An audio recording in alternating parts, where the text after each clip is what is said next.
I'm going to be showing you the differences between repainted and original paint. Alright, so starting off, we have a couple of pictures. Actually, when this was originally restored in 1987, before our family got it, we have pictures here of the Plymouth being pulled out of a garage in 1987.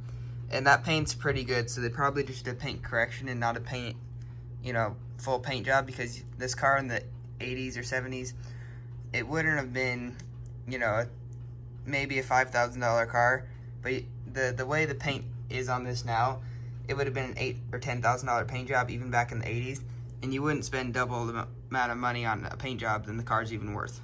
Alright, so the first thing why I say it's either original paint or a very, very expensive paint job, which wouldn't make sense, is usually there'd be overspray on like in these door jambs here, and also on these on this chrome here, and there's none of that.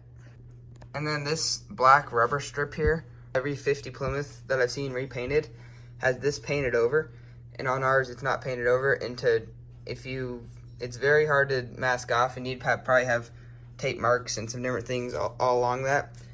Or if you wanted to replace it, you have to take the whole fender off, buy a new one, put it on, put the fender back on. And again, you wouldn't do that on a car, that's worth around $5,000. You wouldn't spend $8,000 to $10,000 on a paint job. And it's kind of hard to see, but on this little rubber here, there'd be tons of overspray, unless they pulled off the chrome and did a super expensive paint job, which is very unlikely. They would just mask this off, and they would have gotten overspray on this rubber, because they would probably just mask off the chrome. So it's kind of hard to see, but on a Saab here, you can see the chrome door opener thingy. Then on this rubber here, you can see a little overspray, because I only masked off the chrome. And so some of the rubber doesn't have paint on it, but you can see that one half has a lot of paint on it. And then there's just overspray in some, obvious spots. And you can see this, if you pull it back, you can see the original paint under this rubber here. And then there's just gonna be little nicks like this, just showing the age of the car, or showing the age of the paint. And, nicks like this, or just paint fade right here. And then there's more stuff, rock chips all throughout the hood and the fenders, just showing the age. You can't really tell, but that's just little things that, a repaint, it would probably have a lot less rock chips, because it wouldn't show the age as much. And then, more rock chips. And then the door jambs, they're almost identical to the outdoor paint, and they're, in the 50s there wasn't an exact mixing method, because they're all mixed by hand, so it would look slightly different. Because if you look at the door jambs of our Saab here, slightly different. I tried to get a similar paint color, but again, you're going to be able to tell with the door jambs a lot too. And then it's kind of hard to see, but these marker lights here, you can see the original paint color under this, and then you can see the not original paint color, so that's just another way to tell. And we've had both tail lights and, running lights up front off, and the chrome, it's the same paint underneath. There's no overspray in weird spots. And there's probably the original rubber, and there's no weird overspray on that. But then on this rubber in the back of the Saab here, you can see some weird overspray right there. And then in this door jamb, I had to sand it down, some of the paint in the door jamb for some reason or whatever. But you can see that original red primer there, and that's what a lot of the 50s cars had, and I think up until the 60s and 70s. But when this car would have been repainted in the 80s, I think they were using standard gray and black primers. They weren't, reds or whatever. So original paints, if you really want to tell, you can sand down in the door jamb, and you'll see a red primer.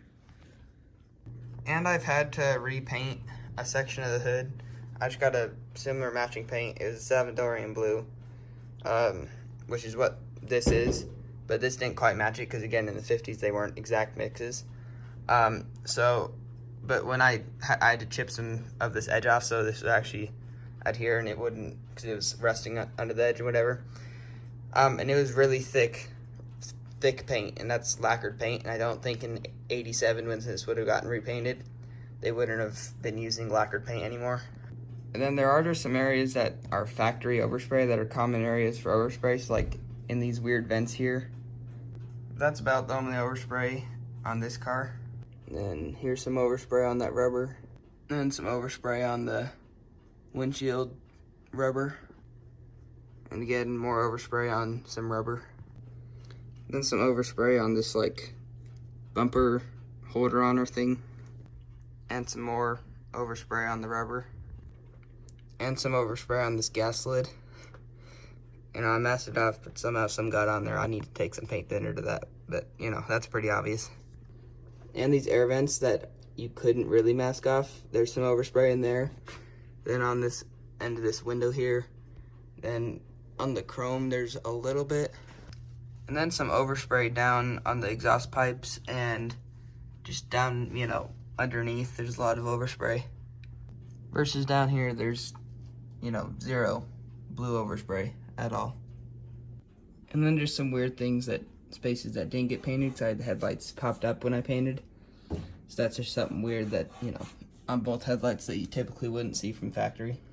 And then some weird things like on the tires, like I masked off the tires and everything, but there's still some weird overspray on them. Alright, so I think that's going to do it for today. If you have any questions on original paint versus non-original paint, ask them in the comments. I'll do my best to answer them. Don't forget to, you know, like, subscribe, do the thing. And yeah, I'll see you next time.